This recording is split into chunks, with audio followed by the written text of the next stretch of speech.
What's the song called? Return of the Mac. Return of the Mac. Return of the Mac. Return of the Mac. Alright, shh, I'm gonna play it. Is he pretending to not know Return of the Mac? Oh, yes. You forget that it exists, and then you listen to it, and it's like, this is a banger. I love this song.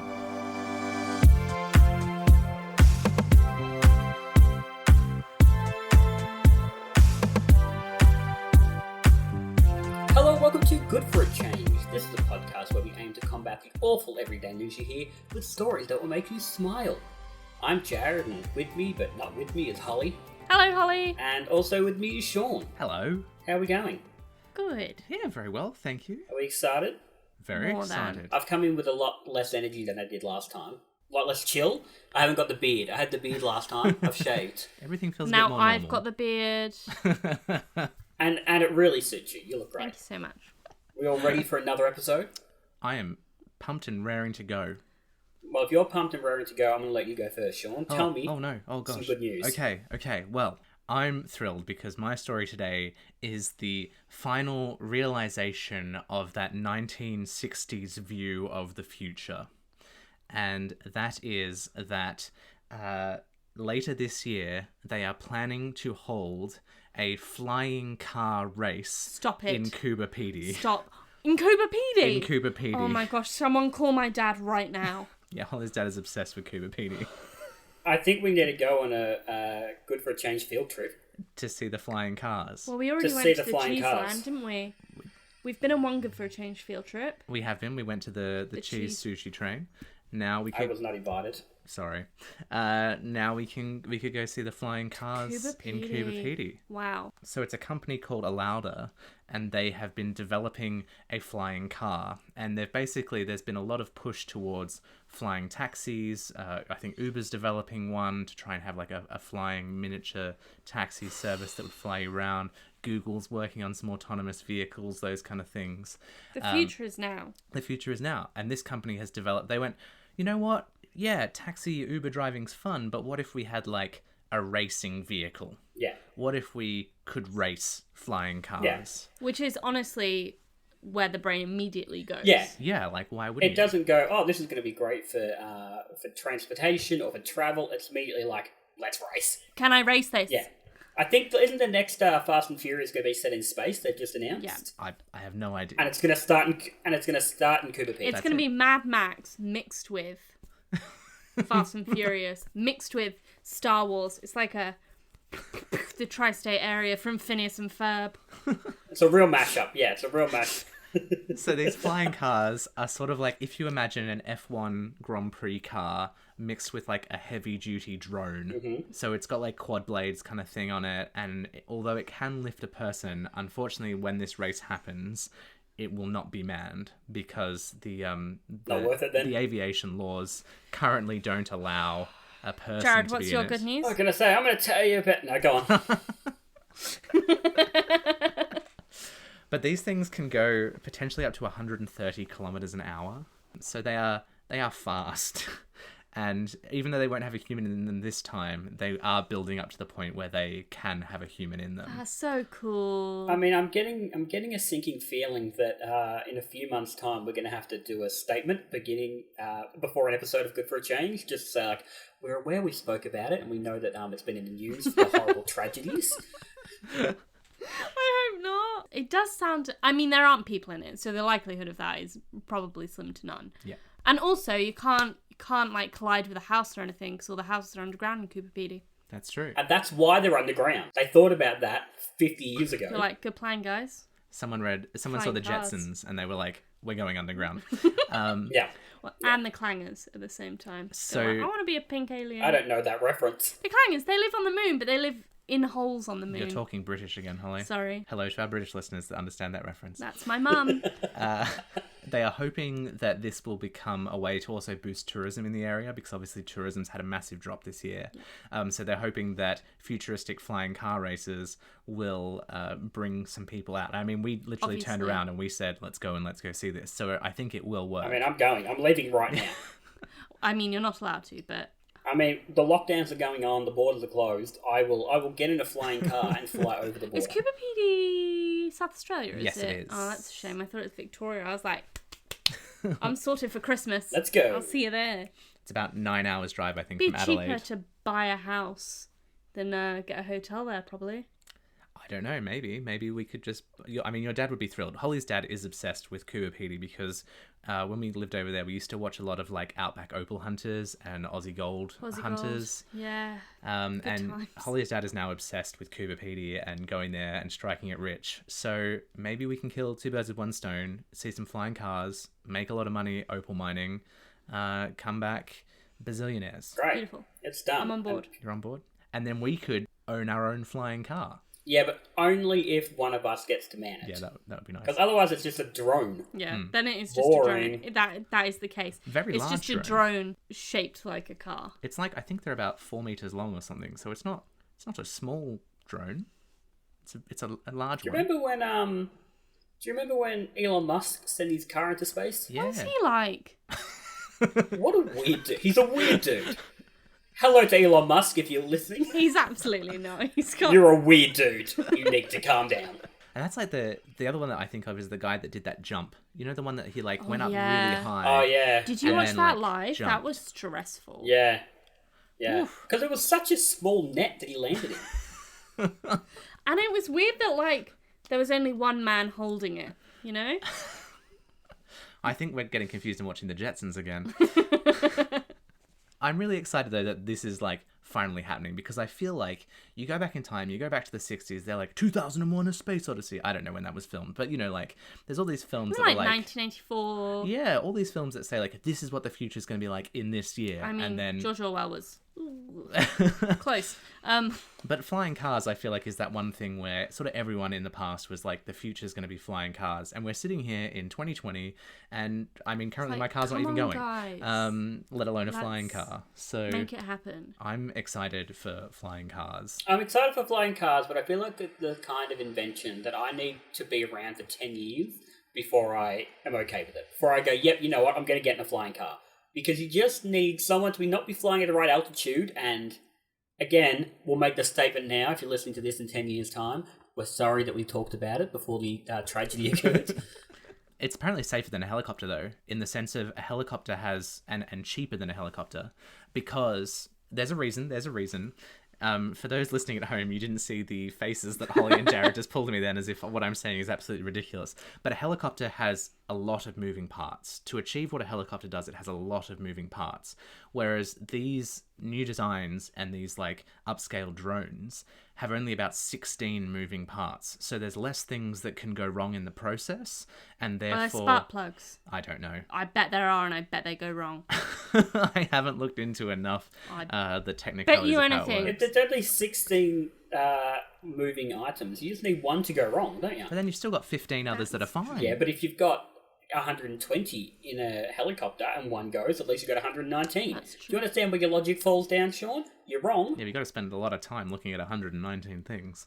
I saw a really funny picture, and I don't know, it was not in any way research-based, I just saw it on Facebook, and it was like, pictures of the future that people thought were going to be the future, and it was people with hot air balloons on their shoulders, walking across lakes. I mean, I am here for that. I'd be up for that kind of future. That made me laugh. And they're all like wearing Victorian garb, Of but they're course. like walking across a lake with a hot air balloon on them. I do often wear a corset when I'm trying to walk across a lake. That is what I also do. It's in fashion to do so. The only way to do it. Exactly Because right. we're in the future now. The future is now. If you're listening to us in the past, the future is just balloons that you wear with a corset. Corset balloons. My brain got wrinkled during that sentence. All right, That's the future. that's the future.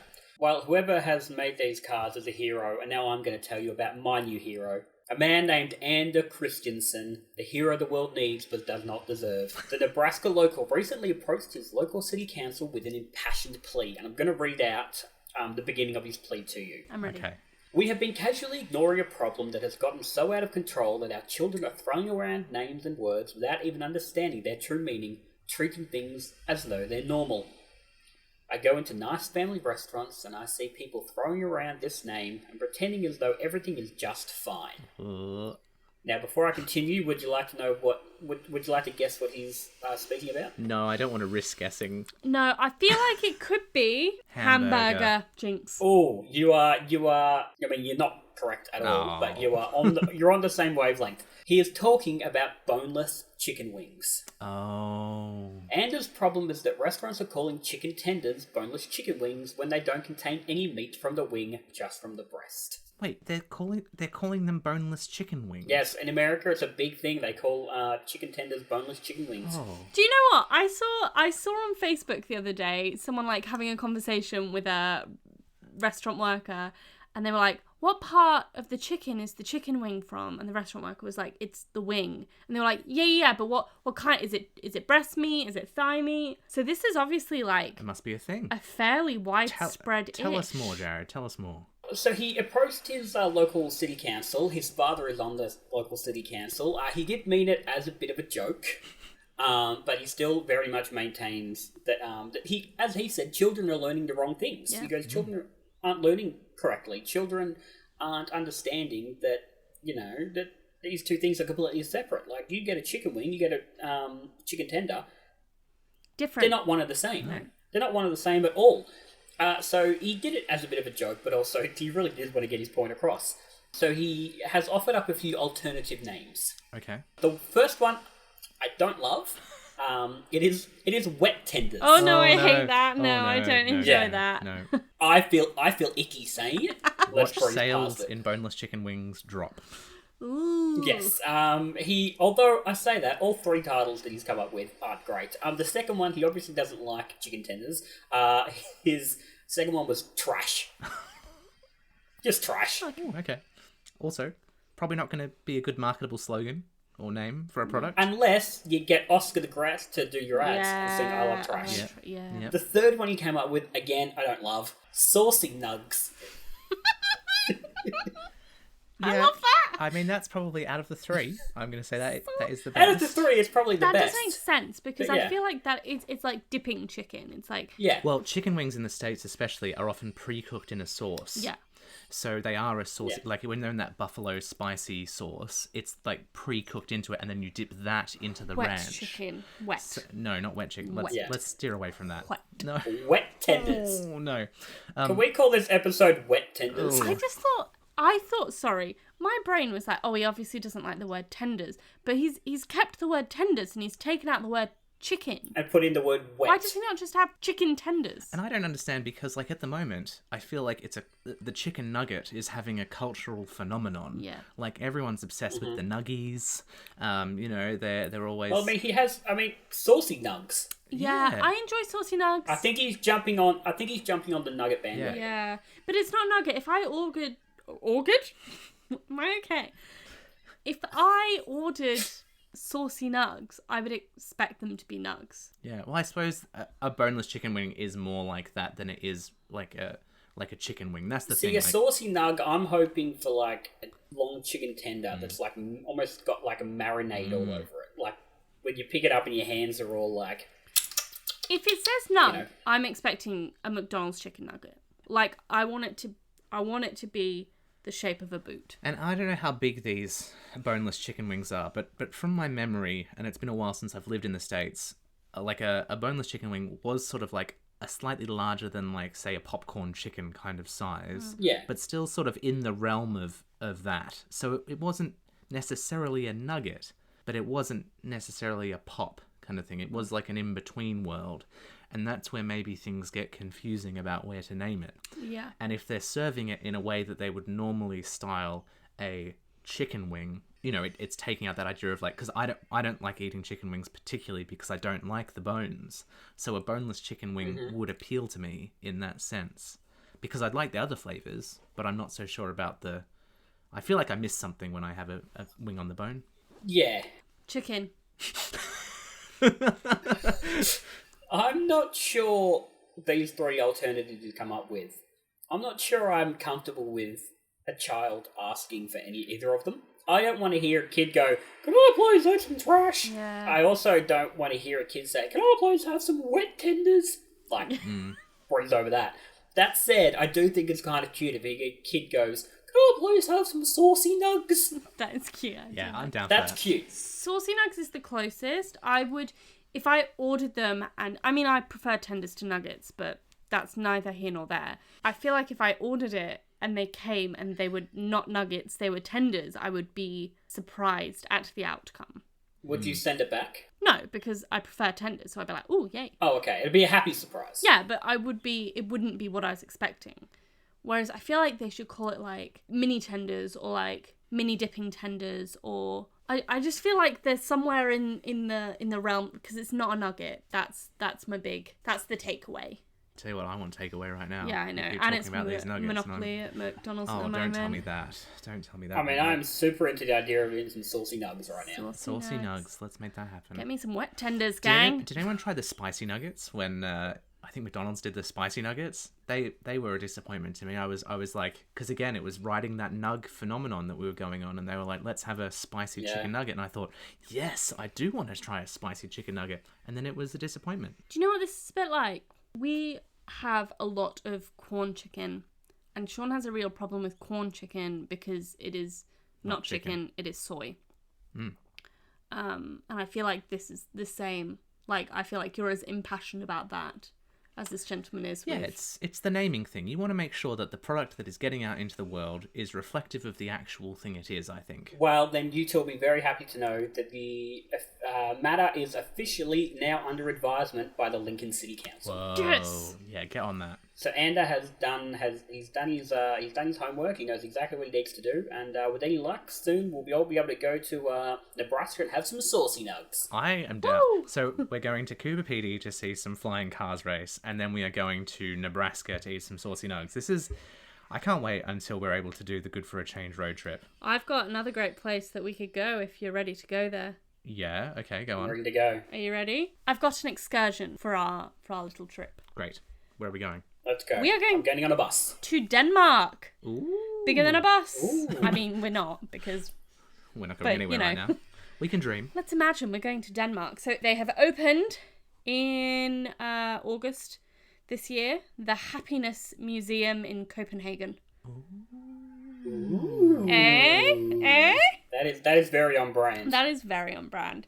So it is curated by the Happiness Research Institute. So basically what happened was the Happiness Research Institute were just like a science department, and they like study happiness and what makes people happy and historically what's happy and culturally and all those things. And they get a lot of emails from people being like, can we come visit you? And they were like, it's really boring here.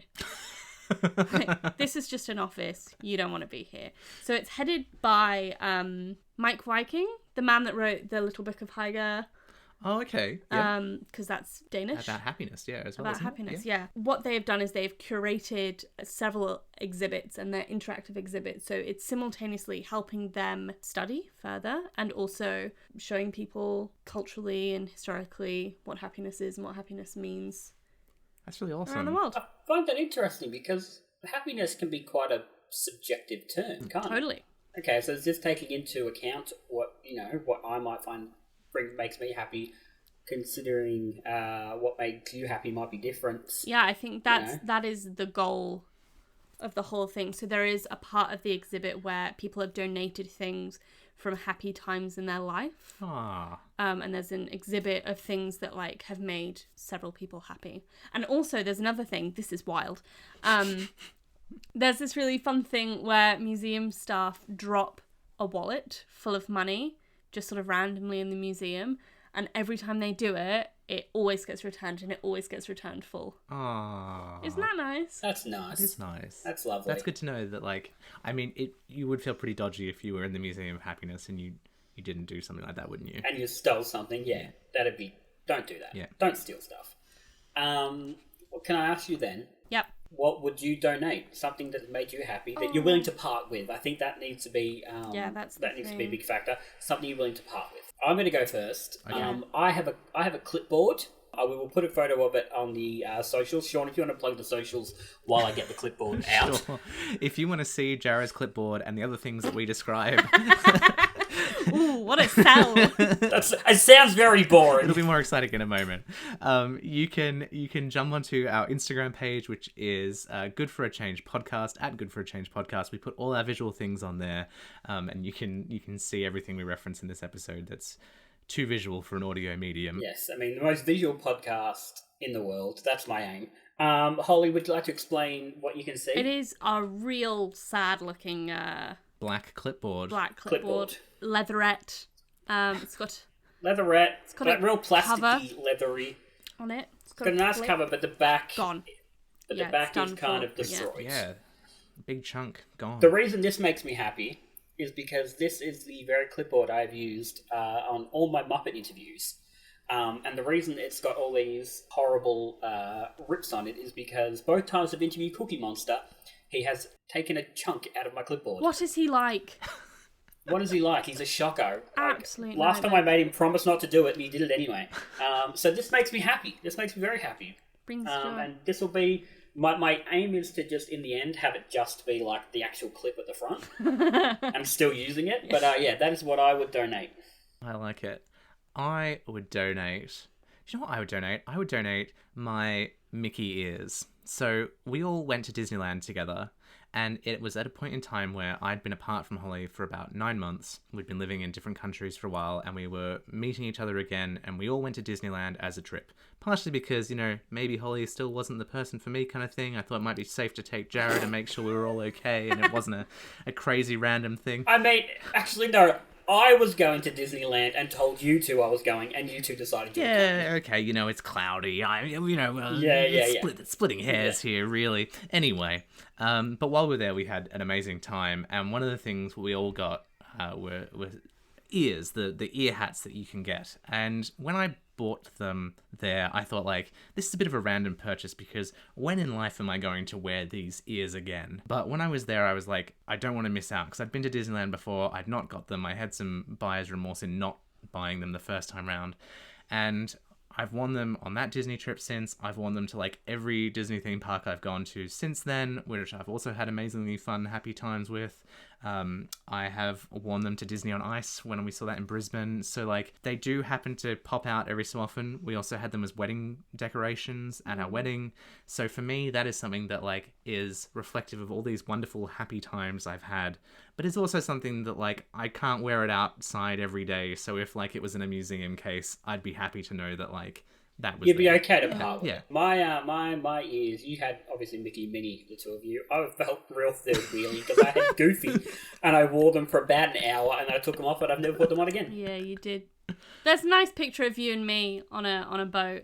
Great. Now I've got to put that boat picture on there. Yeah, that is nice though. That was a lovely picture. So Hollie, what was the thing that made you happy, or that you put in the museum? The thing that I would put in the museum, I would probably Put Sean. put Sean in there because he brings me joy. But But you're okay. You're okay parting with him. yeah, Yeah. no, I would probably donate. I've got two of these, which is probably why I would feel okay donating them. I was a big Wombles fan when I was a kid. Really massive Wombles fan. Hollie, your English is showing. And it's just glided through life with me, and just really, I've got from a Happy Meal toy in maybe 1999. They did tiny Wombles, and I think I've got a little McDonald's Womble.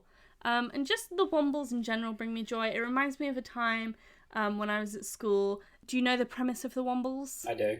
They recycle, they clean up. When I was about 8, I went to a local park and the Wombles were there, and I got to clean up the park with the Wombles. That just makes me. I used to have a Wombles pencil case, Wombles bed sheets. It just reminds me of a joyous time in my life. And you've got a giant Wombles face tattoo, which people can't see, but we'll put a photo on the Good for a Change Instagram. I do. Can you imagine if I? I would. No. I would. Should I? Can we make that a goal? No. If we get 1 million subscribers, will you get a Wombles face tattoo? No, it would. No, because it will happen. Alright, tell you what. I'll make the call now. If we get 1 million subscribers, I'll get a Wombles tattoo. Not on my face, but somewhere else. 1 million subscribers, great. Right? Okay. I'm going to call it now. Right. I'll see you there. Great.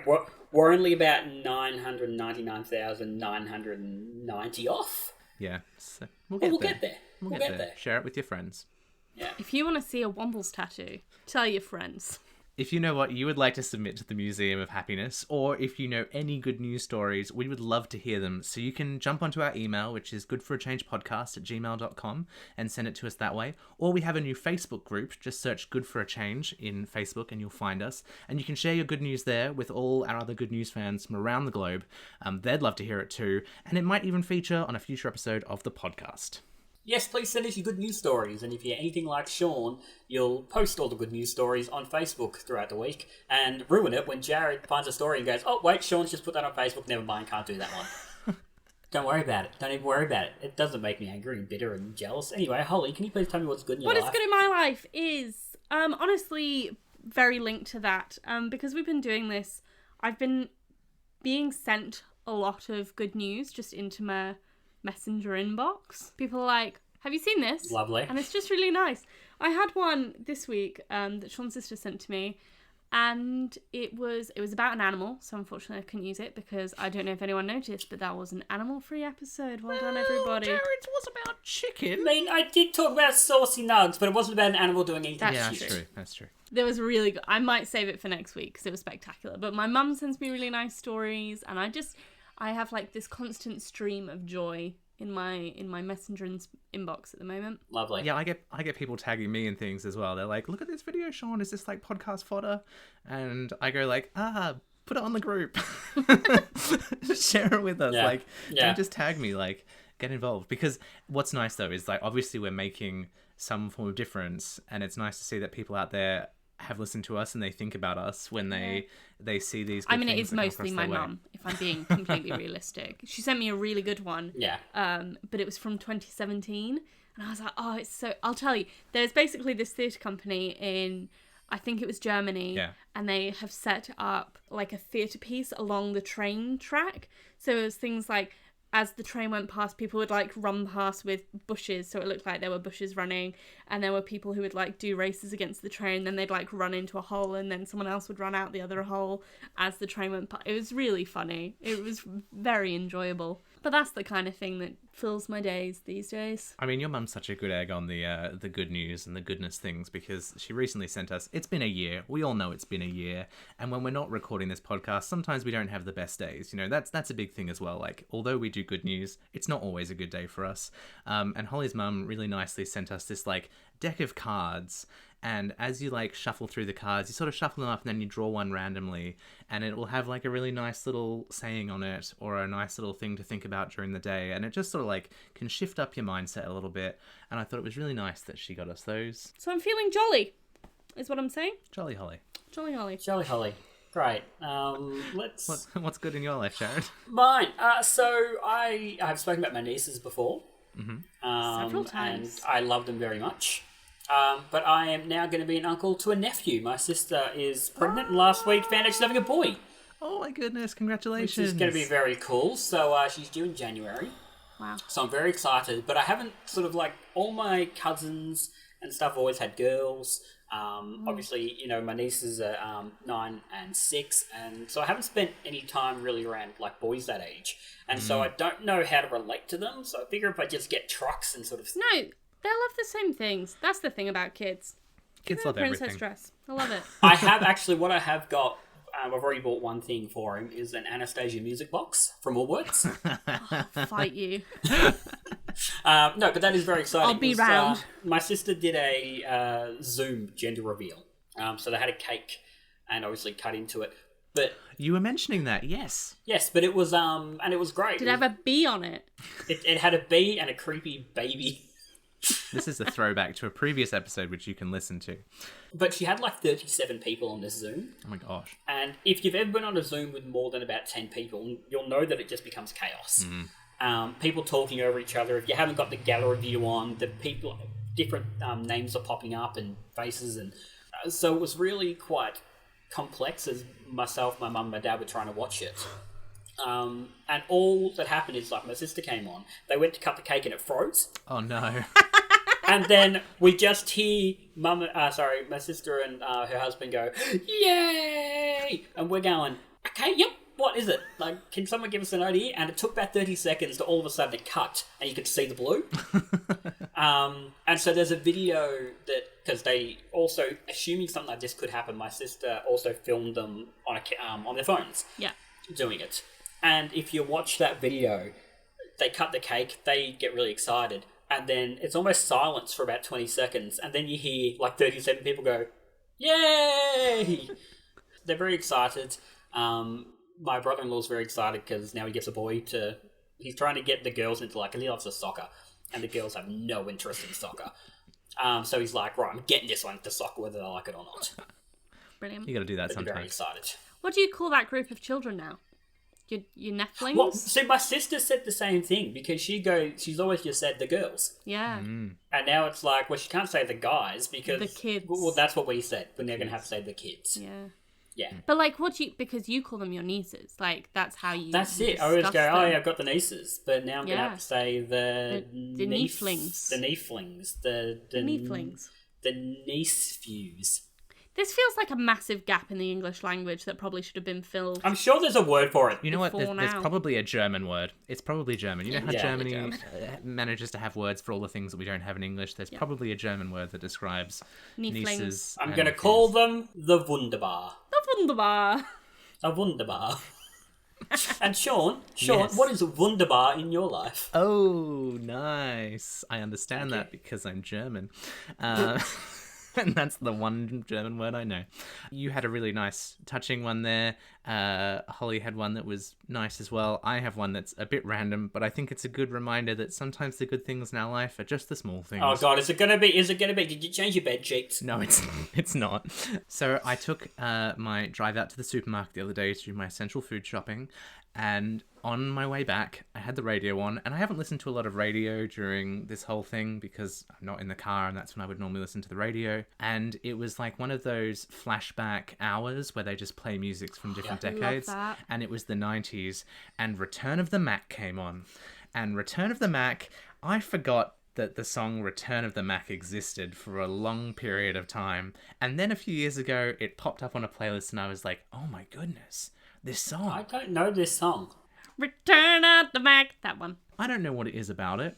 I don't know why I like it so much, but there's something about it that when it's on, I'm like, it's going to be a good day. Now, unfortunately, as often happens in those like flashback decade remix things that they do, wasn't the full song.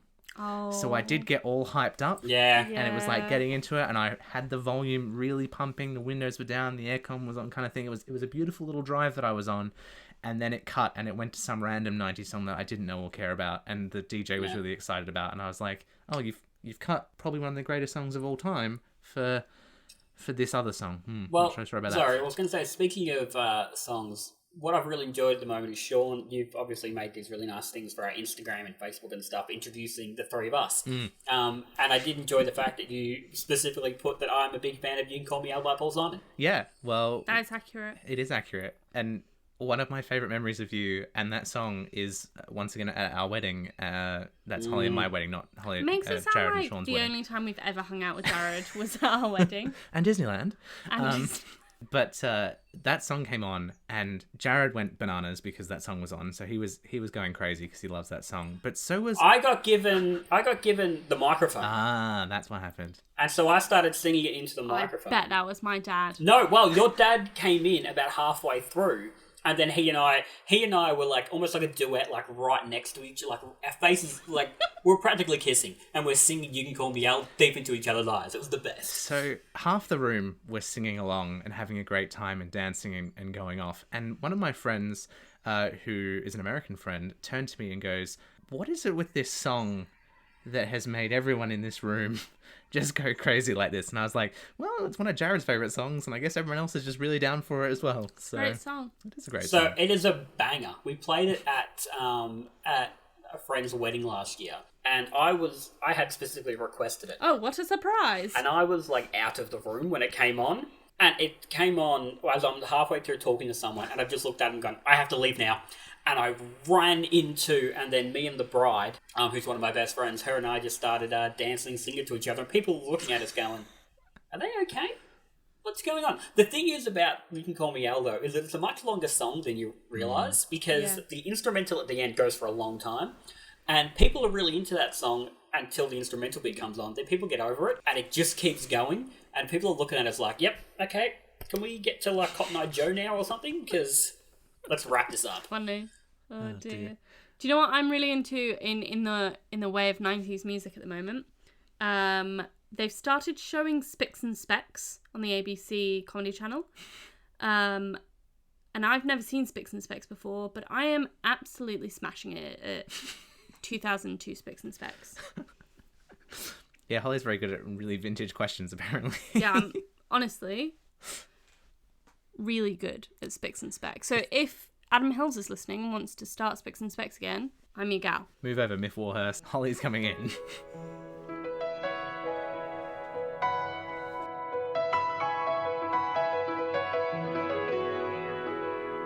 And we come out with our beautiful piano music that I'm playing. I would prefer if it was Return of the Mac. I was going to say it was no Return of the Mac. I have listened to it during the instrumental. I do remember that song now. I could not have told you a thing about it.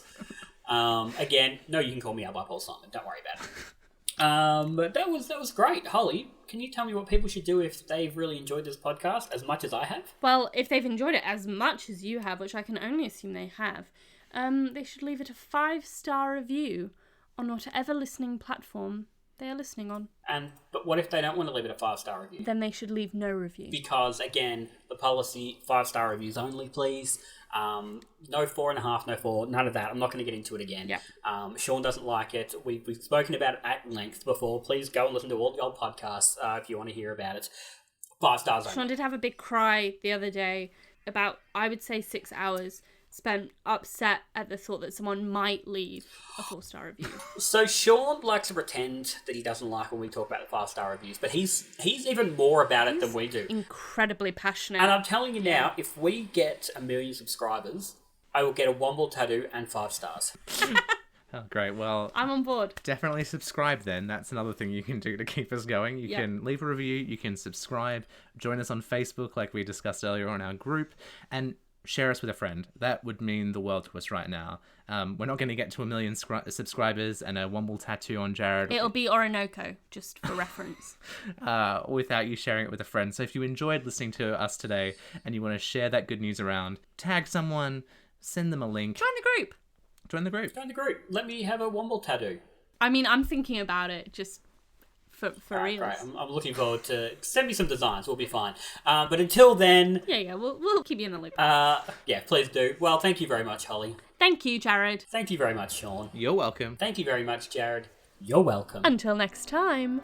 Goodbye. Goodbye. Goodbye. Peace, peace, peace. It'll be Return of the GFAC.